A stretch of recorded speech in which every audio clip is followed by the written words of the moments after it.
Olá, neste Agenda Econômica vamos conversar sobre terras raras e minerais estratégicos. O assunto ganhou destaque na mídia mundial quando o magnata sul-africano Elon Musk, dono da Starlink, insinuou em sua rede social que poderia ter apoiado um golpe de Estado na Bolívia para garantir o acesso aos depósitos de lítio do país. O minério é base para as baterias dos carros elétricos fabricados por sua empresa Tesla. Mais recentemente, representantes do governo dos Estados Unidos levantaram a possibilidade de ter acesso às minas de terras raras do Brasil em troca de uma negociação das tarifas impostas aos produtos importados das indústrias brasileiras. Neste Agenda, eu recebo o diretor de Geologia e Recursos Minerais do Serviço Geológico do Brasil, responsável pela pesquisa de minerais raros no Brasil, Valdir Silveira. Doutor Valdir, muito obrigada pela sua vinda aqui ao Agenda Econômica. O senhor vai ter que nos dar uma aulinha hoje de exatamente o que são terras raras, o que são minerais estratégicos, como são extraídos. Vamos, então, começar a nossa conversa. É quase uma aula de volta do ensino médio, né? Antônia, muito obrigado pela oportunidade. Em nome do Serviço Geológico do Brasil, quero agradecer a oportunidade por poder contribuir com a sociedade brasileira com esse assunto e a gente esclarecer e deixar de forma muito clara o que são os minerais estratégicos, o que são minerais críticos e, dentro dos minerais considerados críticos, a gente falar sobre terras raras. A gente tem tudo isso, tanto os estratégicos, quanto os críticos, quanto as terras raras, no Brasil. Tudo isso, Antônia. E em grande quantidade, Em né? grande quantidade. Nós somos um país de 8,5 milhões de quilômetros quadrados de continente, mais 5,7 milhões de quilômetros de áreas marinhas. E esses 14,2 milhões de quilômetros quadrados, ele congrega uma diversidade geológica, eu poderia dizer assim, invejável por todos os países do mundo. Por que isso? Porque esse país tem todos, a geologia agraciou com todos os terrenos, com fertilidade suficiente para produzir depósitos. Então, vamos chegar já nas terras raras e nos minerais críticos. Falando especificamente de terras raras, nós somos o segundo maior depósito. E aí vocês usam depósito porque não jazida, porque não minas. Na realidade, nós temos a segunda maior reserva de terras raras do planeta. Tá? Nós temos vários depósitos e a soma desses vários depósitos vai chegar a esse número de em torno de 23% das reservas de terras raras do planeta estão aqui no Brasil, tá certo? E isso nos faz, nesse momento, ainda podemos dizer, engateando nas pesquisas, e já somos o segundo colocado dentro desse cenário global. Tá? De que temos os depósitos, mas não ainda extraímos. A nossa extração é muito pequena. O Brasil, em determinado momento, foi uma potência dentro da agregação de valor de terras raras. Nós tínhamos uma empresa que era uma das mais desenvolvidas do país. Até mais ou menos 1995, o Brasil tinha uma indústria de beneficiamento de terras raras bem desenvolvida. E a descontinuidade das pesquisas fez com que, vamos dizer assim, adormecesse, e aí é onde que entra a China, começou a investir em outros países e seguiu em frente. Hoje, o nosso processo de desindustrialização geral que começou nos anos 90, né? Exatamente nesse período aí. Eu queria ainda ir mais um pouquinho no começo e de repente até dar uma ajudinha aí para a turma que vai fazer Enem, né? Certamente nesse ano de 2025, nos próximos anos esse assunto vai cair muito. Eu vou pedir a Bruna para colocar aqui na nossa tela, a gente brincando aqui de aulinha de química, tem a tabela periódica, esses quadradinhos em laranja são os 17 elementos que são conhecidos como terras raras. Terras raras. Que, Antônia, eles são ditos terras raras, mas não são tão raros assim. Existem elementos desses aí que têm teores mais altos do que ouro, do que níquel, porém, ele tem a questão diz respeito a processamento, a você ter ele de forma pura. Então, a gente tem tá muito bom para a gente mostrar isso aí. Você tem os 15 elementos terras raras, os lantanídeos. Quer dar uma chegada lá mais perto? Os lantanídeos, a gente tem um grupo dos lantanídeos, são esses 15 elementos, mais os dois, o escândio e o ítrio. E esses são os 17 elementos terras raras. Os elementos terra rara são divididos em dois grupos. Os terra rara leve, que vai até o európio, e os terra raras pesados. Cada um desse grupo, ele tem uma aplicação. E os mais importantes, os mais caros, são os terras raras pesados. E nós temos depósitos que têm exatamente esses minerais, que são os minerais mais procurados, mais valiosos, que são os terras raras pesados.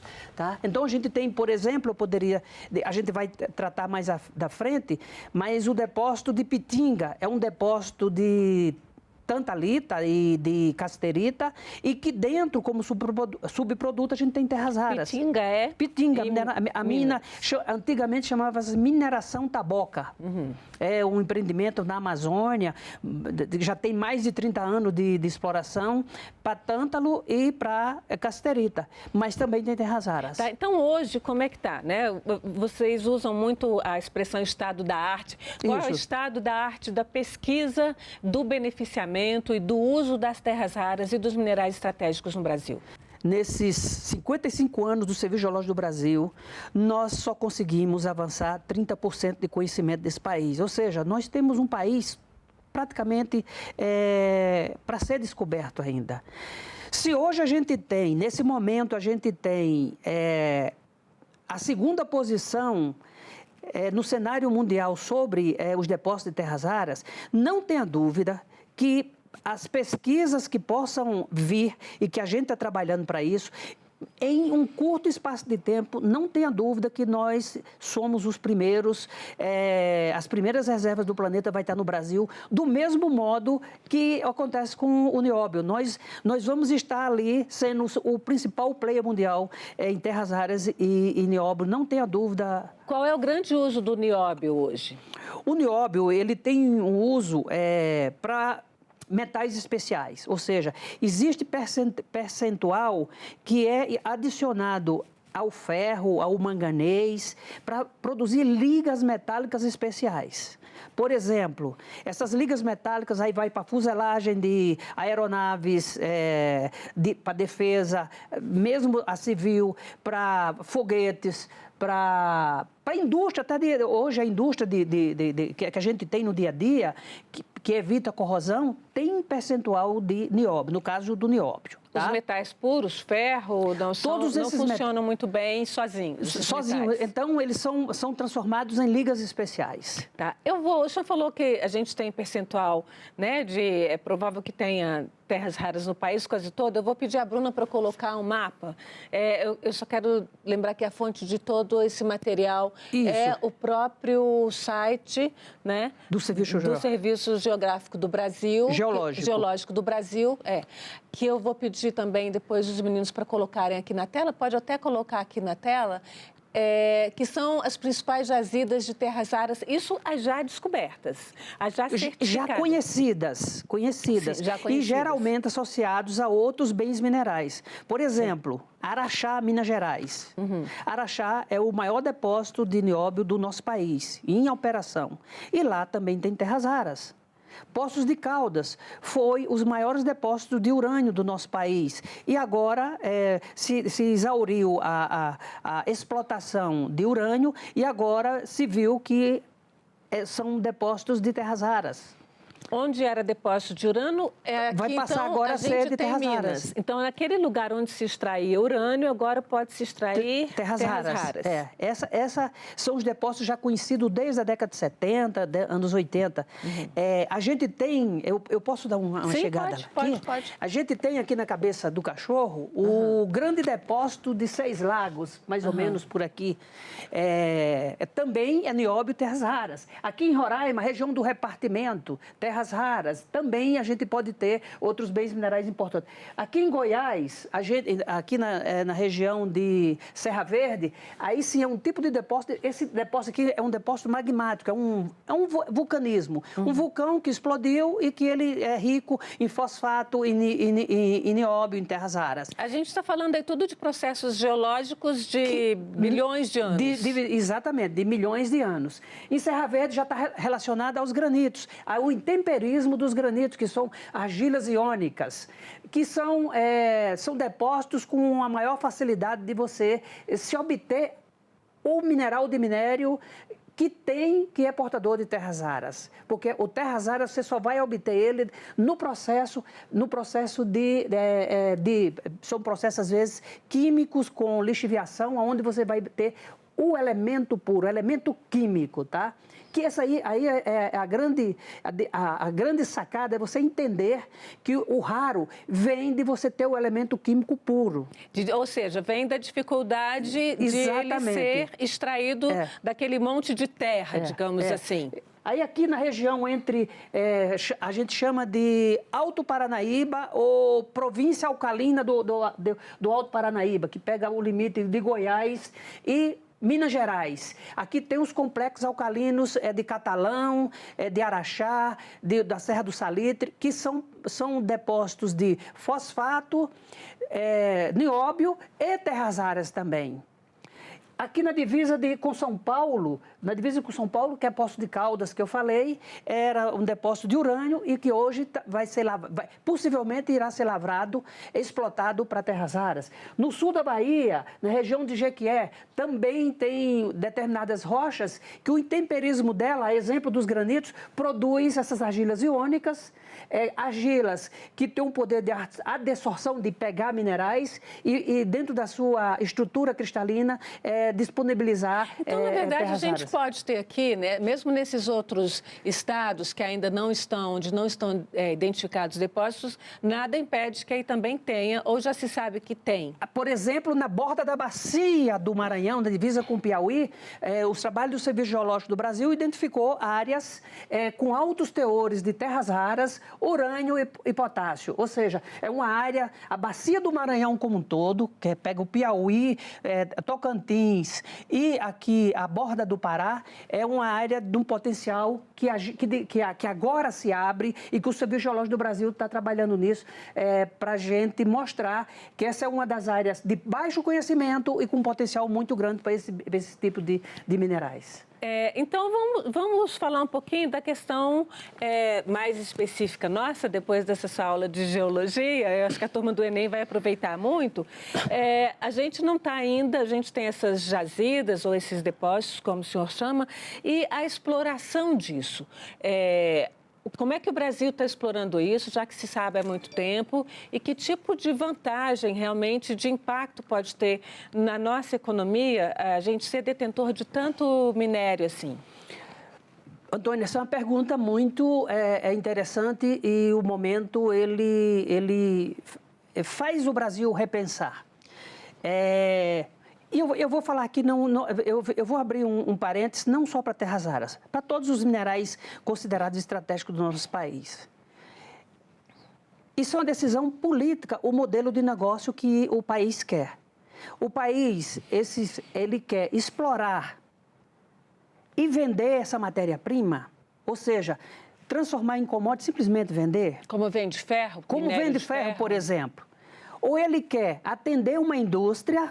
Aí entra a nova indústria e vender apenas os excedentes para os parceiros comerciais, que sempre é importante. Nós temos essa indústria que possa consumir esse mineral, esses produtos? A gente tem a indústria que consome isso, mas a gente precisa desenvolver a cadeia aqui dentro para que esse bem mineral esteja disponível na forma de ser botado dentro dos produtos que precisam de terras raras ou elementos críticos, seja ele qual for. Fala-se muito no uso de ímãs. É só isso? Não. É muito mais que isso. Aí entra toda a indústria de defesa, toda a indústria aeroespacial, toda a indústria que você imaginar de carros elétricos. Vou pedir para a Bruna colocar aqui só uma ilustraçãozinha que a gente fez e nós nós pegamos como os principais pontos, mas eu queria que o senhor acrescentasse aqui. Então, esses minerais estratégicos, e aí aqui entram as terras raras também, o senhor está falando de alguns deles, foguetes,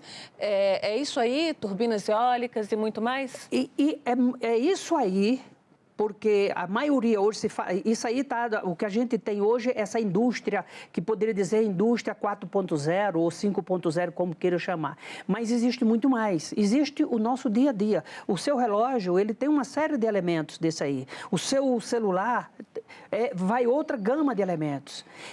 O laser que a gente usa tem vários outros minerais que nem se fala. Por exemplo, um mineral extremamente importante para os lasers, de medição que mede distância daqui para a Lua, que se utiliza em equipamentos de uma geração, por exemplo, berílio. Ninguém fala, mas berílio é extremamente importante dentro dessa nova indústria. Aí vamos tântalo. O tântalo utiliza numa série de equipamentos eletrônicos. O ouro é um elemento extremamente importante na indústria eletroeletrônica. Então, vamos falar, pegar o exemplo do ouro que a gente minera, tem as jazidas, a gente minera e a gente transforma no material básico, que seriam aí os lingotes de ouro, como ele pode ser utilizado. Dá para a gente fazer esse mesmo processo e, portanto, ter esse desenvolvimento econômico também com esses materiais, com esses minerais, com essas terras raras e com esses minerais estratégicos? Temos condição tecnológica para isso? Isso seria o terceiro modelo que o país deveria ter como premissa. O primeiro que eu falei foi produzir e vender tudo. O segundo, produzir para atender a indústria e vender o excedente. Ou produzir e atender a indústria totalmente dentro do nosso país e vender produtos acabados. Isso é uma decisão política, é o modelo de negócio que o país tem que... Nesse momento, eu não acredito isso. Vai ter que ser uma mistura de desenvolvimento da indústria para absorver isso e crescer ao longo do tempo. Então, o governo, o senhor trabalha no Serviço Geológico do Brasil, que é um serviço ligado ao Ministério de Minas e Energia, portanto, é um serviço público, né? O senhor é um servidor público neste momento, não sei se de carreira, mas neste momento. Agora, o governo não tem empresas que façam esse tipo de trabalho. Como é que está essa ação aí? Ou pode vir a ter, como criou a Petrobras, criou a Embrapa, ou é uma parte toda para a iniciativa privada? Como é que se pode construir esse processo? Olha, a pesquisa básica... a pesquisa básica para ir criar ambiente de negócio, ela geralmente é feito pelo Estado. E isso é aqui, isso é na Austrália, isso é nos Estados Unidos, isso é na Europa, isso é na África do Sul. Criar esse ambiente de negócio é papel do Estado. Até um certo ponto. Por exemplo, mapear o país com a qualidade aceitável, trazer dados de aerogeofísica também com qualidade, dados de geoquímica. Aí, quando chega num determinado momento, aí sim, a iniciativa privada, que é quando você vai definir depósitos ou jazidas, como queira, e os processos. O desenvolvimento de processos, também o governo tem instituições que fazem. Eu cito aqui o CETEM. O CETEM é um instituto, né? O Centro de Tecnologia, o Centro de Tecnologia, o CETEM, ele desenvolve inovação de processamento de minério. É um centro de tecnologia mineral. Mineral. Ele é ao Ministério de Minas e Energia. De Minas e Energia. Não, o MCTI. Ligado ao MCTI. Ciência e Tecnologia. Ou seja, o que se tem é dar condições dos cientistas daquela instituição desenvolver e chegar para a iniciativa privada. A rota de beneficiamento desse minério é isso aqui. Do mesmo jeito que o Serviço Geológico faz. Olha, em determinada região, em determinado setor, é propício para ter depósitos disso. E a partir dali, a iniciativa privada tomar conta. Eu acho muito difícil que tenhamos uma empresa do Estado que cuide de pesquisar, avaliar, desenvolver uma mineradora e beneficiamento e ainda ir para a parte de hidrometalurgia, a parte finalística. São várias empresas, indústrias diferentes. E isso ficaria muito difícil para o Estado e muito oneroso. Eu acredito que o Estado, o papel dele é criar as condições adequadas para que a iniciativa privada chegue e, a partir de um determinado momento, vá... Mas você vê na iniciativa privada brasileira interesse disso? Porque se a gente lembrar, nos anos 90, o Brasil foi pioneiro nos carros elétricos com a Gurgel, que usava essas baterias. Isso. O processo de desindustrialização do Brasil, nós perdemos completamente esse mercado. Isso. Né? E hoje é Tesla e China. Como é que a gente pode fazer para não perder esse momento das terras raras? Eu acredito que o papel da nova indústria, pelo menos o que eu leio, ela vai ter um papel estratégico nisso aí. Primeiro, o minério nós temos, a matéria-prima nós temos. Nós temos um potencial que o país tem, ou seja, nós temos matéria-prima, mesmo que ainda não tenha sido encontrada. Tá? Então, a gente precisa, nesse momento, desenvolver essa cadeia e colocar no mercado as possibilidades para que o setor privado abarque esse nicho que está aí. Vamos falar rapidamente sobre mineração. Mineração é altamente destrutiva do ponto de vista ambiental. Essa nova indústria de mineração, ela já tem como começar em processos mais limpos ou pelo menos menos danosos do ponto de vista ambiental? Antônia, eu acho que o setor mineral brasileiro e mundial, ele não soube vender o seu negócio. A mineração, essa mineração que você fala no Brasil, eu vou dizer para você aqui um número. Mineração legal. Eu não estou falando de mineração ilegal, tipo garimpo em terras indígenas, isso aí. Isso aí para mim não conta porque não é legal. Mas a mineração legal, ela só ocupa 0,02% do nosso território. Se você olhar, a mineração, ela no lugar de ser o vilão, ela pode ser um grande canalizador de proteção ambiental. E eu posso lhe dar exemplo. Se você não conhece a mina de Pitinga, que faz 30 anos de exploração, você não consegue encontrar ela na selva amazônica, se você não conhecer para ir pontual, porque ela é pontual, a mineração é pontual. Ou seja, o que precisa é que as empresas, os empresários assumam o papel que ele tem um dever de proteger. E eu acho que hoje, no momento que a gente está, as empresas que não for assim, elas não se estabelecem. Se você for para Carajás, só deixa eu concluir aqui, a única reserva de floresta é a Flona de Carajás. É um case de sucesso e eu acho que a mineração deve copiar o case de sucesso que é a parceria da Vale com o ICMBio e com os outros órgãos de controle ambientais. É um case de sucesso. E se você olhar, o agro é pop, porque o agro soube se vender, mas desmata milhões de hectares diferente do que o setor mineral faz. Nós estamos no Congresso, né? A Comissão de Ciência e Tecnologia, a Comissão de Assuntos Econômicos do Senado tem feito diversos debates. O senhor já participou de alguns deles. Eu queria que o senhor dissesse, do ponto de vista objetivo, o que é que o Congresso brasileiro, o que é que o Senado pode fazer nesse momento para incentivar, né, e para possibilitar que isso seja realmente, que o Brasil tenha lucros mesmo, do ponto de vista econômico, com esses minerais?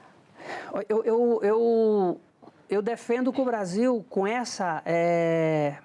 dentro de uma agenda econômica, vamos agora ter minerais estratégicos que o Brasil precisa, no caso, do agronegócio, os minerais para tecnologia e os minerais que o Brasil tem vantagem econômica. Eu acho que o Brasil tem uma grande oportunidade de ter vários bens minerais para ele se impor com a vantagem econômica.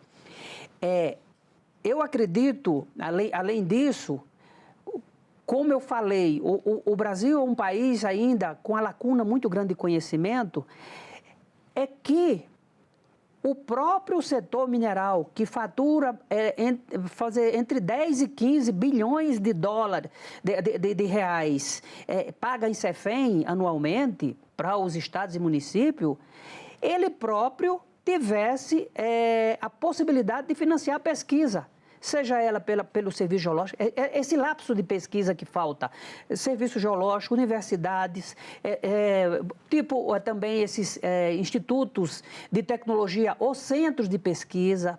Quer dizer, o próprio setor poderia financiar a pesquisa e na hora que você financia a pesquisa vai ser descoberto novos depósitos, você pode, dentro de um círculo vicioso de você ter demanda econômica, pesquisa, novos depósitos, a indústria também se desenvolvendo, financiando a indústria para o desenvolvimento dessa cadeia, você teria uma roda girando e ela se próprio financiando e cada vez mais aumentando esse bolo. Inclusive, preservando e recuperando grandes áreas degradadas, porque o setor mineral poderia fazer isso. Doutor Valdir, então vamos ficar na expectativa de o que sai, não é? A partir de novas legislações, de novos projetos. Isso. Muito obrigada pela sua vinda ao Agenda Econômica. O Serviço Geológico que agradece, eu estou à disposição sempre. O Serviço Geológico também está à disposição sempre que for para tratar assuntos de relevância e que leve de forma muito clara uma comunicação à sociedade, aos decisores, porque é importante que os decisores também conheçam o setor. Muitas vezes a gente lida com pessoas que não têm conhecimento do assunto, mas têm um poder de decisão e isso dificulta. Então, o Serviço Geológico vai estar sempre à disposição e é um prazer estar aqui com vocês, Antônia. Agradeço imensamente a oportunidade de trazer a voz do Serviço Geológico do Brasil a agenda econômica do nosso país. Muito obrigada e agradeço também a você que nos acompanhou até aqui. Este programa já está no site senado.leg.br/TV e também no canal da TV Senado no YouTube. Aproveite e se inscreva lá no nosso canal, curta o programa e garanta seu acesso à informação de qualidade. Até o próximo Agenda Econômica.